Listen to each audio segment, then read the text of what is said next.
governors that let us linda katiba, let us also linda ugatuzi. Ultimately, those are the two main imperatives that will lead to a transformation in the lives of our people.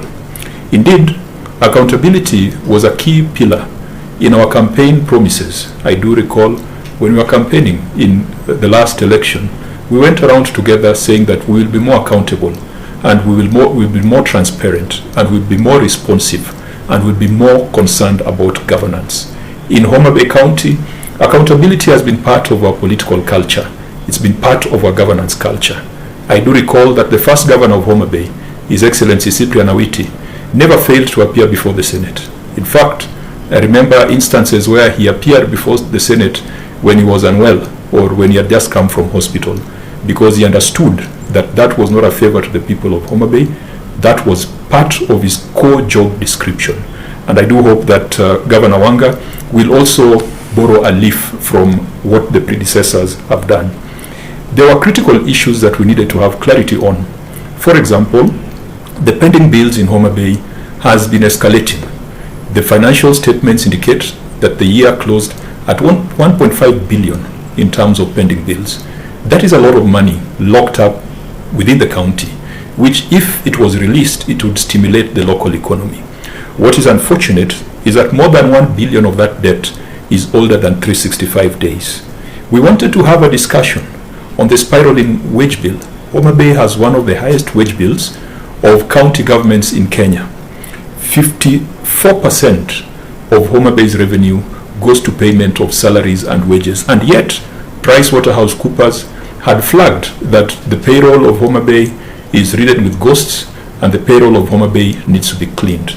This was a substantive discussion at our last meeting with the governor, and we expected that she would come and tell us what measures she has taken to ensure that we address the issue of ghost workers and a spiraling wage bill.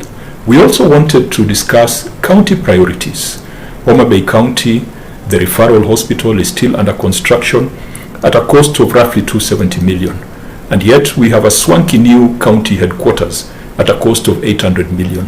The question would be, what do we need more? Do we need a good headquarter for current and future governors, or do we need a good hospital for children and women who are in dire need of health services? We wanted to discuss the slow implementation of certain programs. For example, the Kenya Informal Settlement Improvement Plan, KISIP. About 1.4 billion was allocated as a conditional grant. It was meant to improve informal settlements in Makongeni, Shauriako, Sofia, 1,000 streets in Oyugis, in Nyandiwa, and Rusinga Old Town. The Auditor General indicates that the project is not proceeding in accordance with original plans, and we wanted to know what plans the county government has. We also wanted to understand, in terms of on-source revenue, Homa Bay's on-source revenue has grown consistently, but it's because of hospital fees. The Auditor General has reported that the monies collected from hospitals, which ideally should go to an FIF fund, Facility Improvement Fund, is not being disbursed back to the hospitals 100%, which is contrary to national legislation. We wanted to get an assurance from the governor that whatever is collected from hospitals is plowed back into the hospitals to ensure that we've got quality healthcare in Homa Bay County.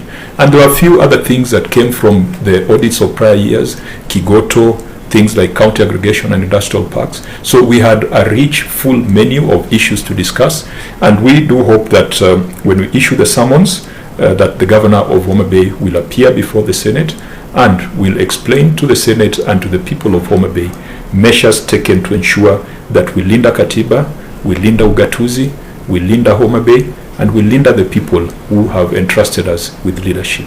Thank you. We shall inform you